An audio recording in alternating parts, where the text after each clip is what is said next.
Hello and welcome everybody to another DC and Breakout Solutions live stream.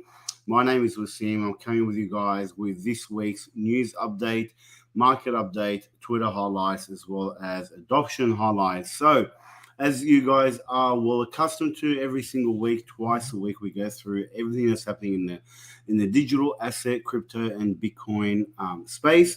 So let's get into it. Some big news today. First up, we have Sam Bankman-Fried, or scam Bankman-Fraud, as I call him, has actually been put in jail. So let's get into that and discuss what is happening over there. All right, let me just add this to the screen. All right, so Sam Bankman-Fried jailed as judge revokes bail. Sam Bankman-Fried was reportedly let out of New York courtroom in handcuffs after alleged attempts to influence or intimidate witnesses in his criminal case. So in this story, basically what they're telling us is that the judge revoked his bail because it was proven that he's been trying to intimidate other witnesses and also letting out information to the press to put some pressure on his ex-girlfriend Caroline Ellison, I think her name was, and he's been also messaging other people to delete evidence from their phones and their computers and so forth.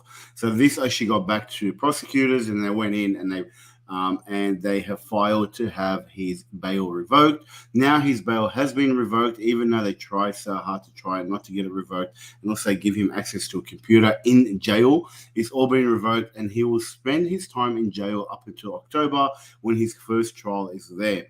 This is a big win because two big trials come from this guy. If you guys remember, back in 2022, we spoke a lot about this guy and being ultra connected, which is why he's had such a premium, or he's had such preferential, I should say, not premium, such preferential treatment in his whole case. He was allowed a phone, he was allowed internet, he was allowed to stay at home. So pretty much just stayed in a big holiday house in his parents' multi-million dollar house. And now it's all catching up to him. So it's exciting. It's good news for us because we need to get rid of these bad actors in the market or bad actors in the scene. And this is one step forward. Let's move on to the next one. We just realized I haven't got my banners up. News, highlights, and this one. All right. Next up, we have PayPal. Now, this is, I don't know if you guys have heard about this, but PayPal has recently released their own stablecoin called PYUSD. And there's been a lot of talk about it. I'm going to actually show you guys something from the PayPal stablecoin code, which is going to prove to you guys why I should stay away from it. Personally, I would never ever use PayPal for any type of cryptocurrency or hold any crypto. However, for the majority of the population out there who don't know what's going on, which is unfortunate, and this is why we need education, they are seeing this as a way for mainstream adoption. Now, it's good for us who know what they're doing and are not putting their tokens in these dystopian type of services that have full control over your crypto. As more and more people get in, it is good for us because it will make more crypto adoption. But we need to work hard to educate people not to use these services.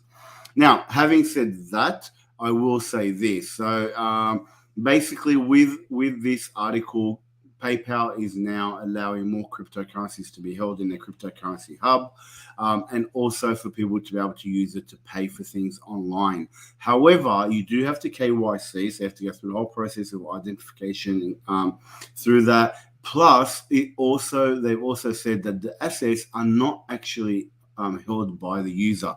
And this is very, very important, guys. So over here, PayPal says that the users will not directly hold the crypto asset themselves in their crypto asset balance.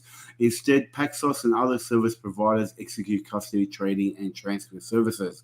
So not even PayPal themselves are holding the assets. So not only do you have a third-party custodian, you've got a third-party custodian. So you're working with PayPal, somebody else holds it, and you really have no control over what happens. They can lock you out.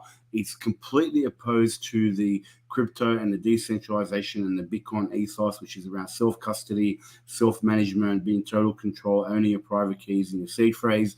These guys are generally going to They want you to use their crypto service, but they hold the keys. Like an exchange, if they go down, you lose everything. So stay away from it. And further to that, this is a screenshot of the actual PayPal stable coin code. And what you can see here is freezes an address balance from being transferred, wipes the balance of the frozen addresses, and burns the tokens. So they have got now, this is proof that this can be done with any type of centralized cryptocurrency. Any type of centralized cryptocurrency can have these type of codes in there, which means that the owners of the cryptocurrency can actually wipe out users at any time. The difference between that and a decentralized open source cryptocurrency is the decentralized open source cryptocurrency like Bitcoin, anybody and everybody can read the code. Even if you don't know how to read code, which I don't, okay, but I can definitely read that sentence. Even if you don't know how to read code, you can always pay someone who knows how to read code to read it and explain it to you. However, when it's centralized, they keep it all hidden from us and they do whatever the hell they want. And this is, for me, is a big no-no. Stay away from the PayPal stablecoin. Stay away from using PayPal for cryptocurrencies. I'm only giving you guys the news of what's happening here. All right, next up, we have Bitcoin dominates as crypto fund inflows rebound amid inflation. We'll probably look at the crypto dominance and the Bitcoin dominance, but I've been speaking about this for a while now.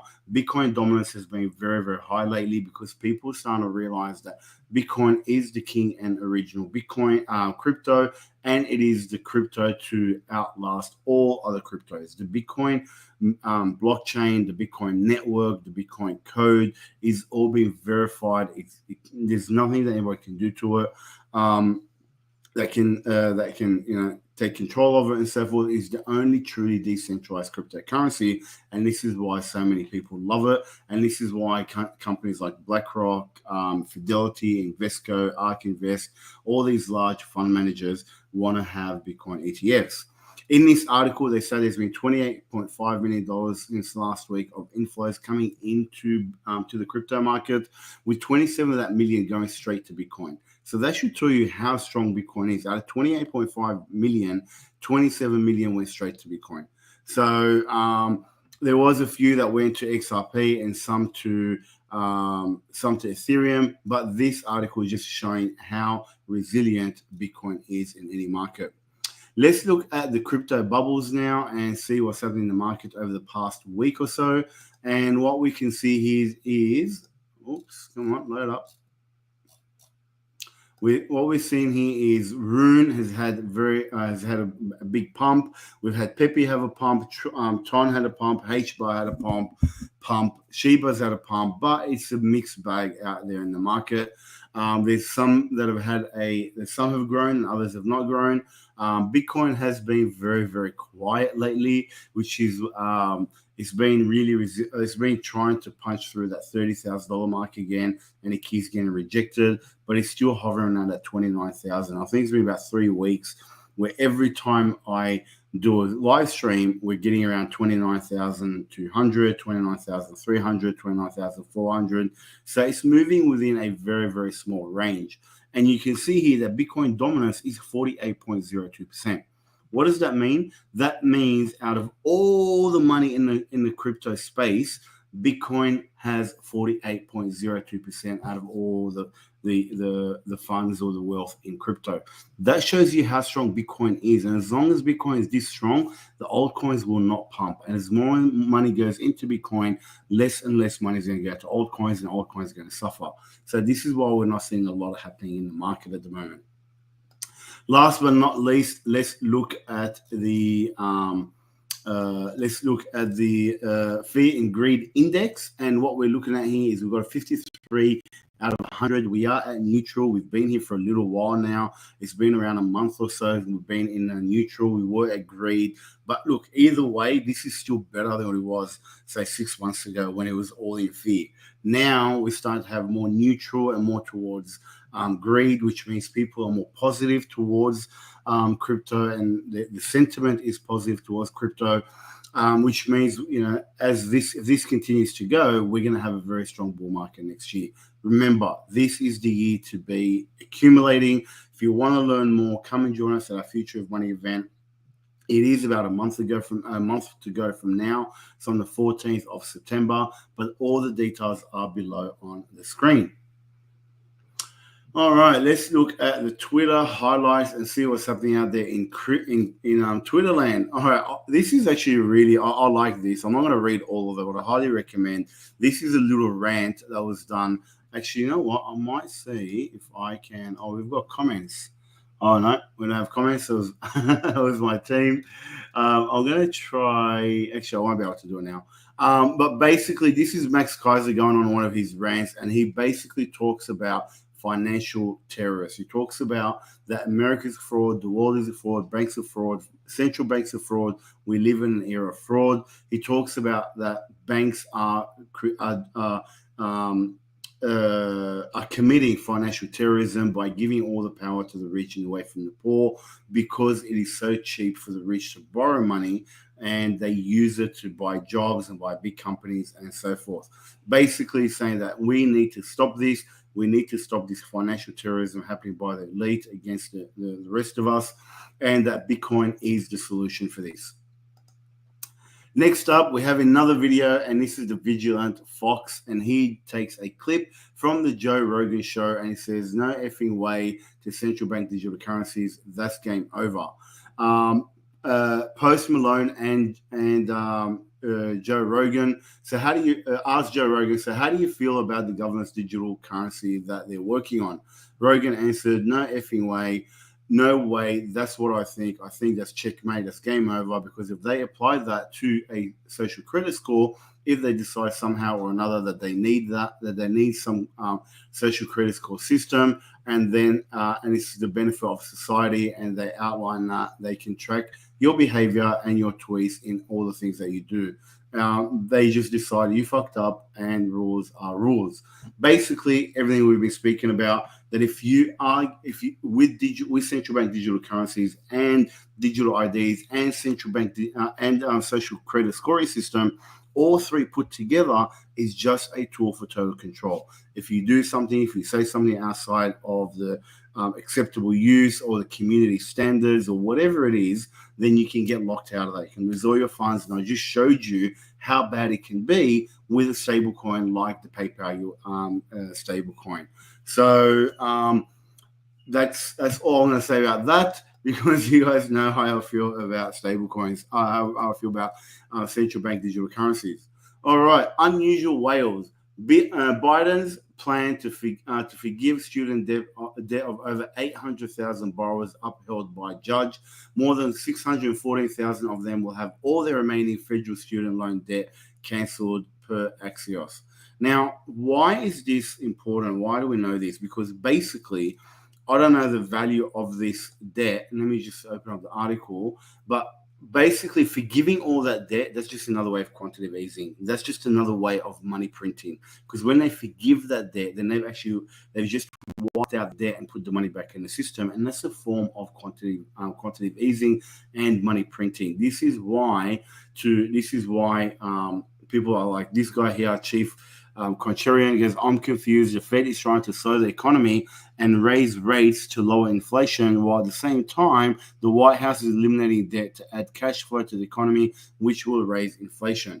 So basically, this is exactly what I said. By wiping that, he has cash in the system and raises inflation. All right, last but not least, let's look at the adoption highlights. And we've got some news coming out from Visa.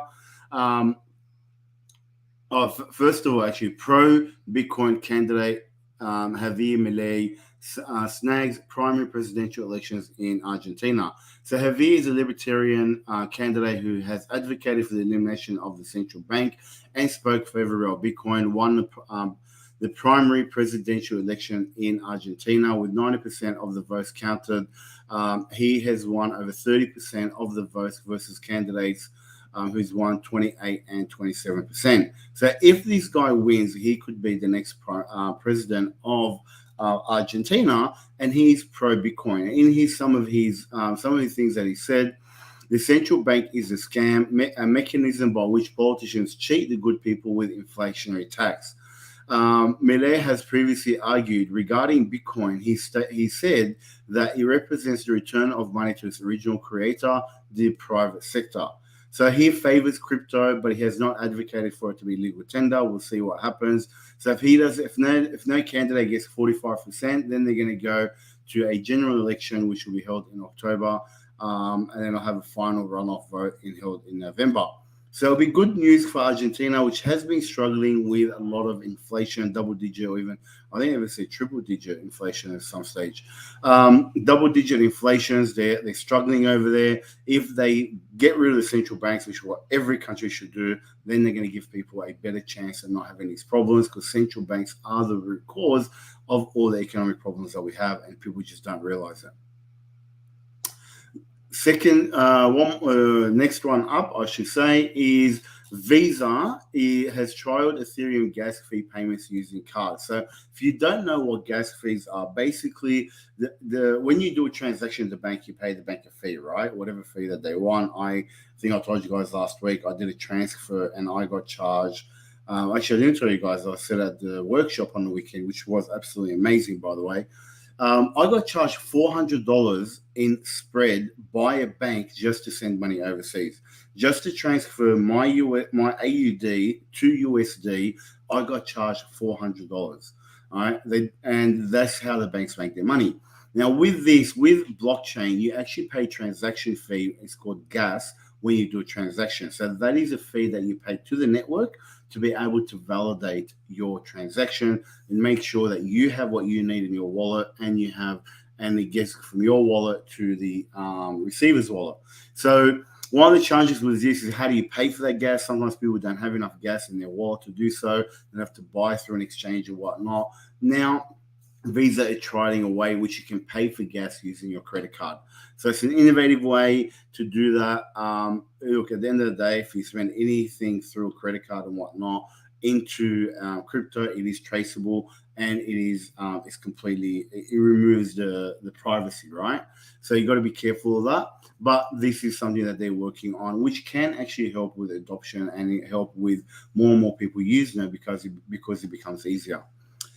Last but not least is commodity tokenization, the economic aid that Africa needs. So in this article, the author speaks about how when he was a young kid, he was walking through Ghana's cocoa farms with his grandfather, and he told him about how the cocoa farms are the lifeblood of the country. However, as we all know, African economic potential has been stifled by external forces with vested interest. We know this. This is why in Africa we're having a lot of revolutions right now. We're having a lot of people rise up. We're having coups because of the colonial era tactics of economic control that has continued. Even though they may have faded, the modern neocolonialism is still pervasive.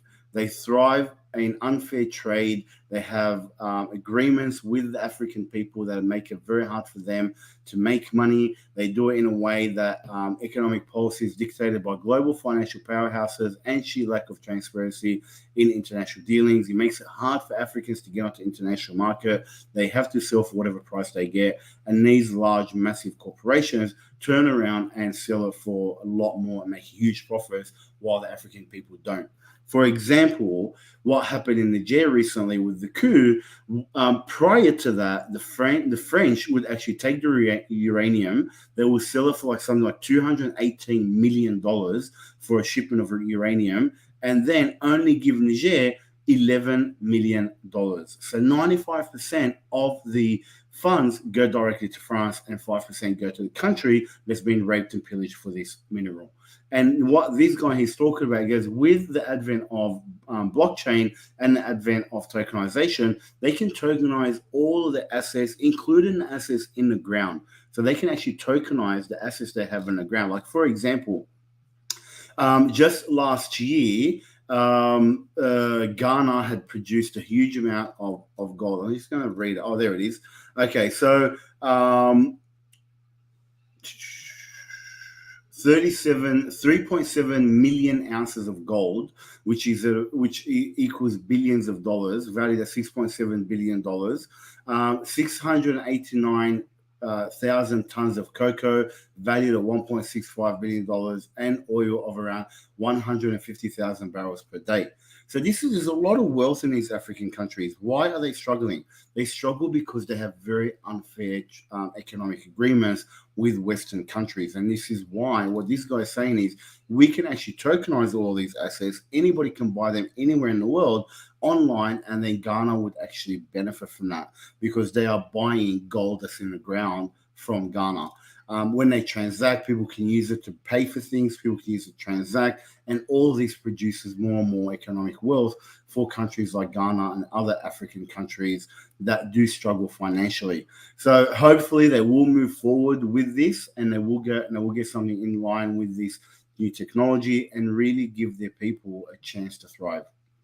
That's it from me, guys. Thank you very much for joining in. We've had a few people online today, so thank you guys. I appreciate that. We'd love to see you guys again on Friday for our next live stream. If you haven't joined our Future of Money event, make sure you go to the link that's scrolling at the bottom of the screen here, breakoutnow.co/future of money. And I'd love to see you at that event because it is a life-changing event. That's it from me. Peace out. And as always, stay crypto. Bye.